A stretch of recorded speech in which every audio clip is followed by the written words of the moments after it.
Have you ever stopped to think about something simple and yet unavoidable?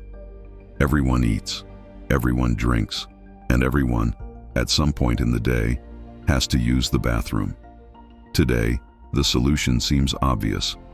Toilet paper, a soft, perforated roll, always right there. But for almost all of human history, this didn't exist. So the question is, how did people do it before? And more than that, how did the world go from leaves, cloth, water, wood, stone, to a standardized product sold worldwide, with dozens of different types? In this reconstruction, we're going to travel through eras and places to see what really happened before toilet paper. Welcome. The strangest fact, toilet paper is very recent. The first thing you need to understand is simple. Toilet paper, as we know it, is a recent invention. Humans have existed for countless thousands of years. Cities have existed for thousands of years. Empires rose and fell, and yet for almost all that time, nobody had a perforated roll in the bathroom. There were solutions, many of them creative. Some worked, some were uncomfortable, and some you probably won't believe. Because before paper, there was one rule: use whatever was available. And that changes everything. The beginning: nature, improvisation, and survival. Come back with me to a world without plumbing, without industrial soap, without a private, closed bathroom. The bathroom was often a remote place, a hole, a corner, or, in bigger cities, a shared space. And this is where improvisation comes in. In forest regions, large leaves became the solution. In cold regions, moss was common, soft, abundant, functional. In coastal places, even seashells could be used. And in rural areas, anything with texture and volume could work: straw, hay, plant fibers. It was practical. It was what people had. But notice something important. Almost none of this was hygienic in the modern sense.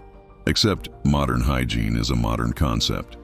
Most of the time, people were focused on surviving, working, eating, and improvising the rest in the least bad way possible. Now imagine a large ancient city. Lots of people living close together. Little space, limited water, and no sanitation system like ours.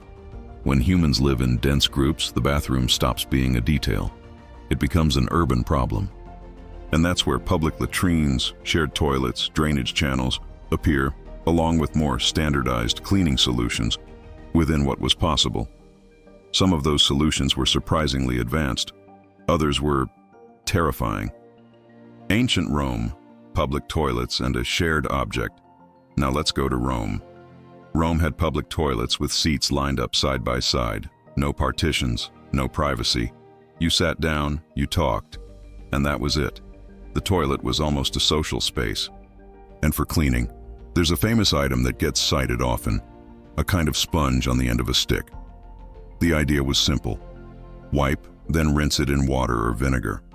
And yes, in some places, it could be shared. Today that sounds unthinkable. But in that context, it was a solution inside the system that existed. And here's an important point. What defines normal isn't our modern sensitivity.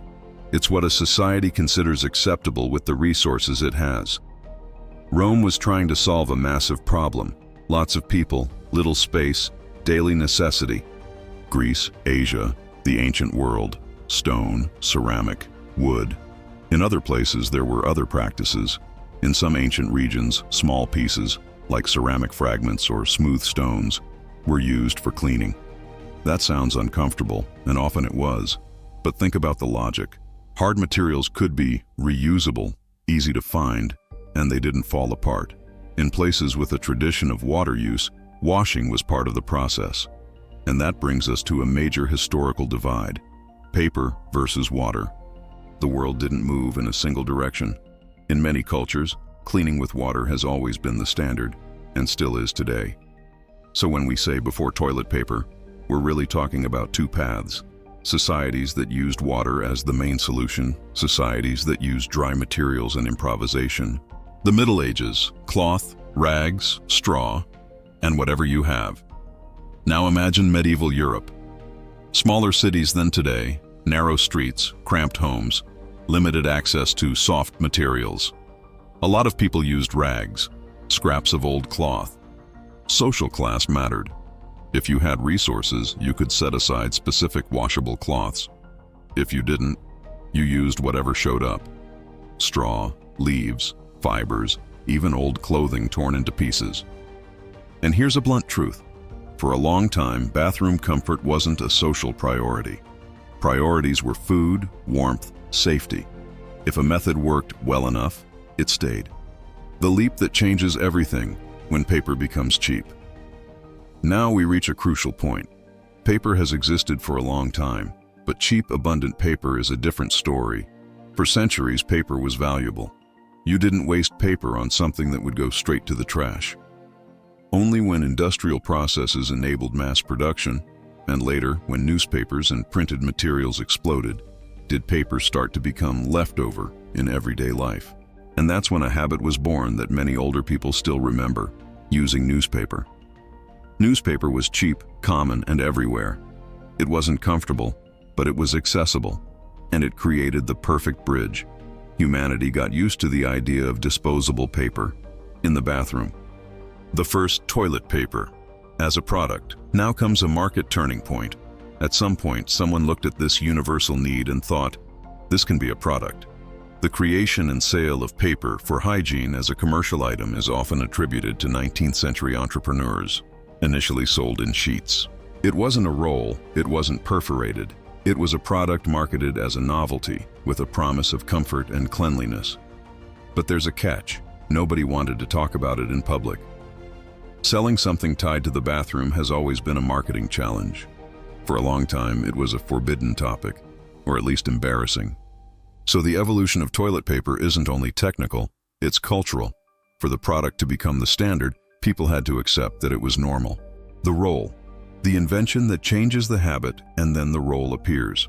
The roll is brilliant for a few reasons. It's easy to store, it's easy to use, it feels like a clean product. It can be standardized and mass-produced, and once perforation is added, it gets even better. You don't have to tear it improvisationally. You pull, you tear along the line, you use it, you discard it. That creates the modern bathroom ritual. And slowly, newspaper disappears from one place, and the roll takes over. Soft, strong, double ply. Comfort becomes business. When a product becomes the standard, brands have to compete. And how do you compete with paper? You sell a feeling, you sell softness, you sell strength, you sell skin care. A language of comfort, family, and a clean bathroom emerges. Advertising doesn't show the act, it shows the outcome: safety, cleanliness, well-being. And here's a curious detail. Toilet paper becomes one of the most universal products in the world, but also one of the most invisible. You buy it without thinking, until the day you don't have it. When it runs out, why it became a symbol of panic. In times of crisis, something happens again and again. Toilet paper disappears from shelves. Why? Because it represents control. It represents everyday dignity. In moments of uncertainty, people don't just stock food. They stock the basics of routine, and the basics include this. It's an intimate detail that becomes collective behavior. But what about water? Bidets, habits, and a culture war. Now an important part that people rarely talk about calmly. Not everyone adopted paper as the main solution. In many places, water has always been at the center of hygiene. Bidets, sprays, washing, and that creates a modern cultural split. Societies that see paper as the standard, societies that see water as cleaner and more logical. And if you look at it plainly, it makes sense. Water cleans better. So why did paper dominate in so many places? Because it's practical. Because it works in homes without infrastructure. Because it's cheap, portable, simple. And because it became an industry. The final truth: humanity always solved it with what it had. When you put it all together, one thing becomes clear. Before toilet paper, the world ran on local solutions.